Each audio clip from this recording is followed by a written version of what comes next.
金砖国家要对抗西方的美元霸权，但是印度啊从中作梗，到底怎么回事呢？今天带您快来看。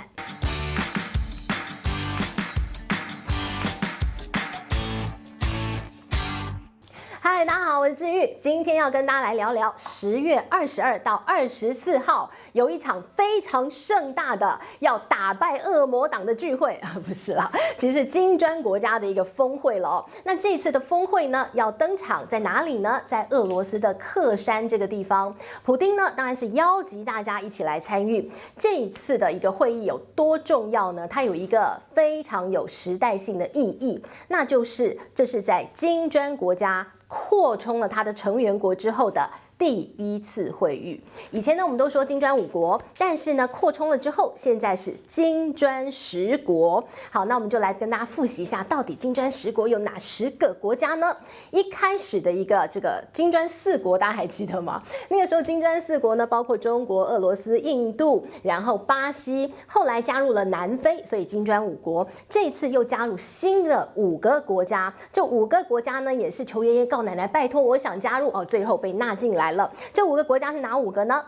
埃及、沙特、阿联酋、伊朗跟非洲的伊索比亚。好，所以现在是金砖10国。好了，那这一次的一个金砖国家的一个领导人的峰会呢，到底要谈什么呢？扩员了之后的第一次会议，有很多重要事项，在这次会议当中呢，应该会拿出来充分讨论了哦。好，那当然呢，这个普丁他邀请大家的时候，要告诉大家说，我们这次要谈什么啊？那于是呢，他在讲的时候，他就特别讲了，他说这个金砖国家这次有一个很重要的会议室，他说啊，我们要带领着大家，带领所有的开发中的南方国家一起对抗西方现在既有的金融秩序，还有整个他们心中所想的一个秩序。然后他说呢，这叫做金砖国家跟黄金10亿人的对抗。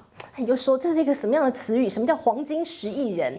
在普丁的心中啊，在俄罗斯他们有一本非常知名的一个著作，这本书他就讲了，他定义啊 G7 国家这些所谓的发达国家，那大概人口差不多10亿左右。那他就说这10亿啊，就仿佛是含着金汤匙一样，哇，这个感觉什么事情都很不错，什么国际秩序都他们定，所以呢，他就说这叫做黄金10亿人。但是呢，不公平。为什么你们这10亿人说什么就算？你们这10亿人吃香喝辣，你们这10亿人到处的搜刮自然资源，那我们凭什么我们就苦哈哈？所以呢，我们看到这金砖国家当初会成立啊，2008年的时候不是金融风暴吗？但是这金融风暴呢，那这些南方国家或者是当时的所谓的开发中国家，可以说承受了非常大的压力，那大家心里头就有怨恨，他觉得金融风暴全部都是你美国搞出来的呀。那你美国搞出来，你要救你自己的经济，你让美元剧烈波动，那我们其他的这些国家呢，我们就要跟着你，很可怜。搞半天，那金融风暴又不是我为什么那么可怜？我们就怎么样，油麻菜籽命，是不是？我们就天生贱命吗？所以呢，那个时候你就看2009年，于是在金融风暴的隔1年就成立了这样的一个这个金砖组织哦。那当时呢，他们的一个这个口号就是说，我们不要让所有的金融秩序只有听美国、听西方国家的，我们也要有我们自己的一个方式来保护我们自己。那个时候呢，为了对抗这个西方的一个金融秩序，所以他们就挺身而出啊。所以呢，有一个这样的金砖国家组织。好，那这个过去的事就不多提了，但只是告诉大家当初成立的原因是什么。所以你大概可以理解说，这样的一个组织，它比较多的成分在于经济上的合作，因为呢，他们是在这个美国西方美元霸权底下的受害者，所以呢，他们挺身而出，希望可以对抗这个美元霸权，不要再被美元潮汐割韭菜。好，简单来讲是这样，所以它是一个比较奠基于经济贸易上面合作的组织。好，但是呢，现在人数多了嘛，好，那国家多了之后呢，这个组织怎么样运作，大家就非常好奇了。你知道这种国家组织哦，不是多就是好啊，多的时候有的时候蛮麻烦的哦。这个小的时候小而美啊，这个三三两两啊，像现在之前的5个国家，他们说一说，你打个电话，那个怎么样啊？他打几个电话，没有问题，搞定啊。但是现在国家多了之后候呢，你不满他，他不满他，他的意见他不同意啊，我的意见他觉得不好啊，各种很麻烦。所以呢，这个扩员之后有扩员之后的难题。那我们简单来讲讲，这一次大家都在观察说，到底金砖国家未来运作起来啊，你要建立一个比较这个有南方国家话语权的一个金融经济秩序会遇到什么样的难题？当然。有人的地方就有冲突嘛，人家不是这样讲的嘛。那这些国与国之间呢，凑在一起就是两个好朋友、两个好闺蜜，可能也会有意见不合的时候，更何况现在有10个，所以大家就讲了，这些政治组织上、体制上就不太一样哦。这会不会在未来合作上有点难度哦？比如说像是印度啊，比如说像巴西啊、南非，人家算民主国家嘛。那中国、俄罗斯啊，比较某种程度上比较威权集权的国家嘛。那这回加进来的，你看伊朗不是也是比较集权的国家吗？那你说沙特、阿联酋啊，这个中东国家嘛，有他们自己的特色。那所以呢，你说这种政治体制不太一样，到时候要谈起来，可能有点复杂。那再来呢，我们看到这个经济实力的差距很大哦。好，我们看到之前的5个这个金砖国家，当然不用讲，这个中国它的经济这个整个规模最大哦。我们帮他查了一下，中国的经济体整个 GDP 的总额呢有17兆美元。那它在整个现在金砖国家当中，它是一个量体最大的。好，那再来呢？你说印度呢，大约是3.9兆美元。然后你说像巴西2兆啊，像俄罗斯1.5兆啊，那南非它量体小一点，它大概0.4兆左右。所以呢，你说我0.4兆。我跟这个中国讲话，你就心里就一直觉得说，你17兆，那我讲话是不是比较小声？所以呢，这个经济的量体可能在金砖国家组织当中也会有一些话语权的一个高低不同哦。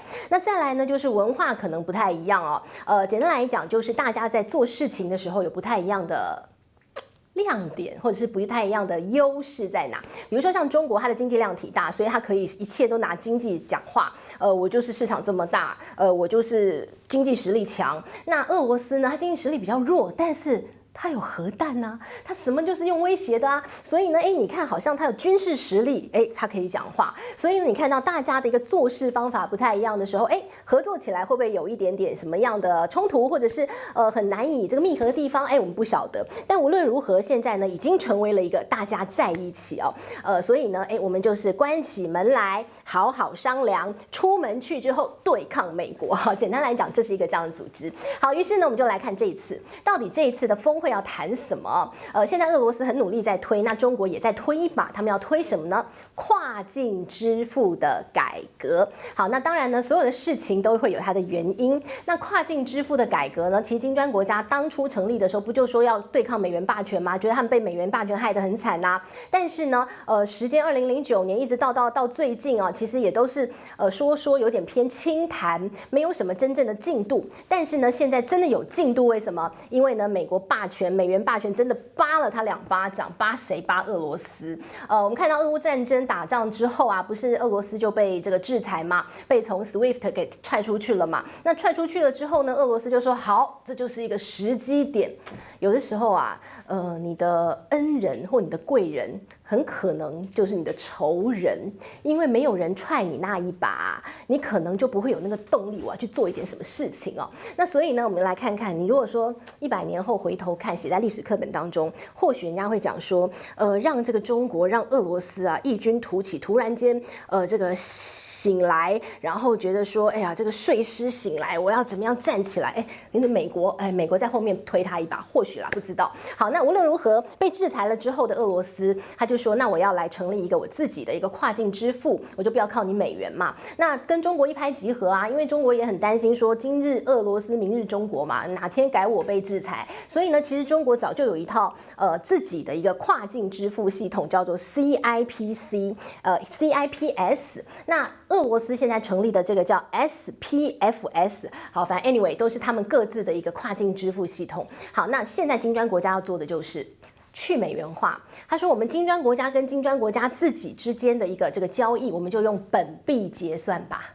比如说中国跟俄罗斯，我就用这个俄罗斯的一个卢布，亦或是我用人民币，用这样的本币结算，我们就跳过美元吧。反正美元那么烦讨厌。好，那所以呢，用这样的一个方式啊，那各自有各自的跨境支付。那目前为止，像是印度，他们也在发展他们自己的；巴西呢，现在也在计划他们自己的。所以未来金砖国家呢，很可能这些国家自己的跨境支付系统，怎么样让它互联互通？然后呢，现在大家以后金砖国家大家都可以用自己的货币来互相交易。那在金砖国家里头交易，我们就可以绕过美元，就不用再用美元来互相交易了。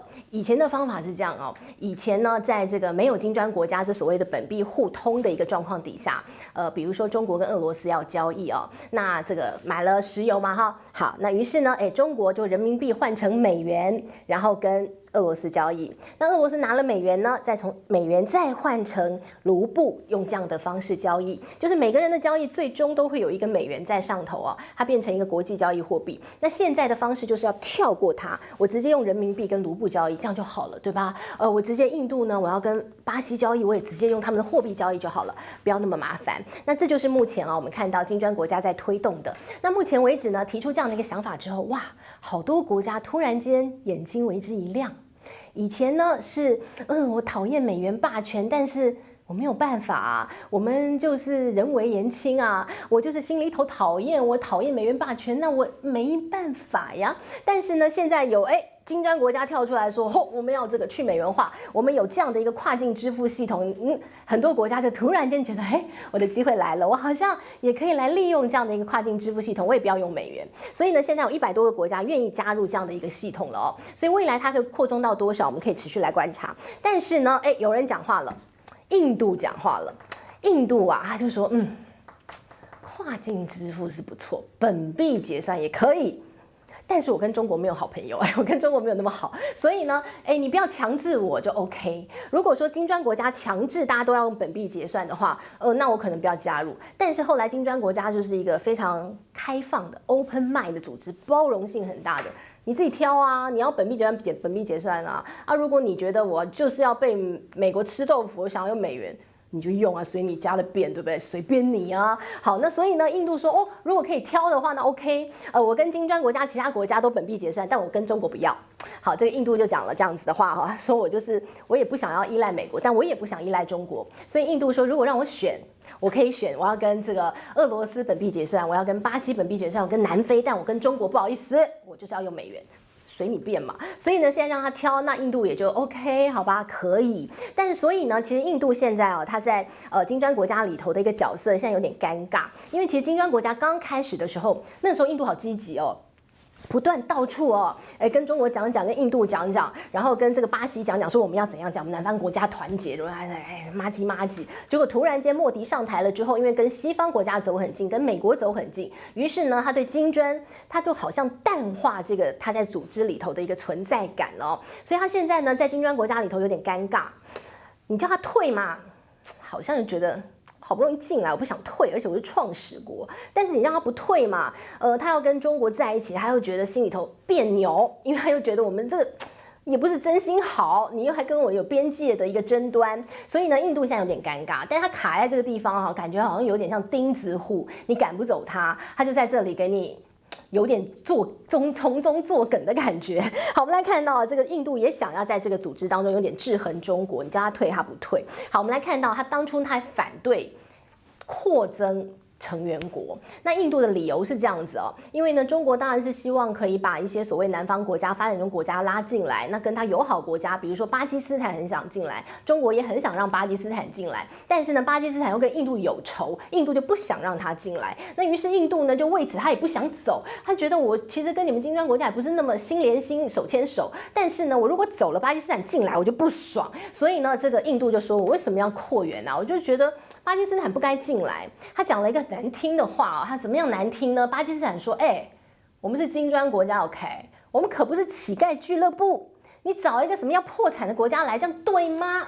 他就觉得巴基斯坦不该进来，所以他觉得应该定出一个什么样的规则，什么样的筛选的标准，不能让乞丐都进来。好，这话很难听哦。但是呢，其实某种程度上，好了，我们不要特别把乞丐这两个字丢在巴基斯坦头上。你光是这个国际组织、金砖国家组织，要不要把这些所谓的非常穷的国家纳进来，这就是要考虑的。所以这次的一个会议当中，就会谈这个定标准，什么样的国家可以进来？可能经济规模要到一定，亦或是它有非常强大的战略意义的，它可以纳进来。比如说像现在土耳其很想进来，金砖国家应该也蛮想它进来，因为它进来的意义在于它是北约国家，它如果进来，土耳其将成为第一个北约国家加入金砖国家组织哦。好，那当然呢，现在的金砖10国已经非常厉害，可以说话最也跟当这台语了哈。我们来看它金砖国家如何厉害。过去呢，大家觉得成立这样的组织很像 G7 抗衡哦。G7 也是一个这个国际的经贸组织嘛，哈。好，那我们来看到这个 G7 当初非常厉害哦，它是占全球的 GDP 有多少，人口有多少，但现在已经被金砖10国给比下去了。金砖10国呢，目前为止它的全人口占全世界45%，面积占全世界36%，GDP 占全世界37%。比 G7 国家还要更多，而且它也比欧盟要厉害很多啊，比欧盟是2倍多哟。更厉害的是，它在能源全世界能源的一个这个互相贸易的量体当中占42%。非常厉害，你不要得罪金砖国家，你会没有电可以用，你会没有能源可以用。好，所以呢，在未来的整个能源转型或能源交易当中，金砖国家会扮演一个非常重要的角色。还有这一次呢，大家要认真谈的就是你要来观察这次的会议当中怎么谈这个跨境支付去美元，它到底要怎么做？现在有非常多讨论，比如说他说，那我们是要成立一个像欧元一样的金砖国家的一个这个货币吗？金砖币吗？这个考虑哦。那亦或是呢，他把几个重要量体的货币，比如说像是人民币啊，或者是卢布啊，或者是这个俄罗斯这个卢布，那印度的这个货币呢，有没有可能他们变成一个用权重然后做成的一个锚定的货币，然后来用呢？或许那亦或是呢，直接用人民币，因为它就是一个量体最大的货币，亦或是呢，会不会用数位货币来做交易？这可能是这一次大家都在看，如果真的有一个这样的一个最后讨论的决议的话，那将会是去美元化很重要的一步进展哦。那另外还有一个就是大家都在看这次会议会不会又有新成员加入哦？那如果有新成员加入，又是谁呢？这都会牵动到整体的这个金砖国家组织如何跟西方霸权来抗衡了。所以这次的会议非常重要，我们会持续帮大家做关注。这是今天内容，希望你喜欢了，我们下回见，拜拜。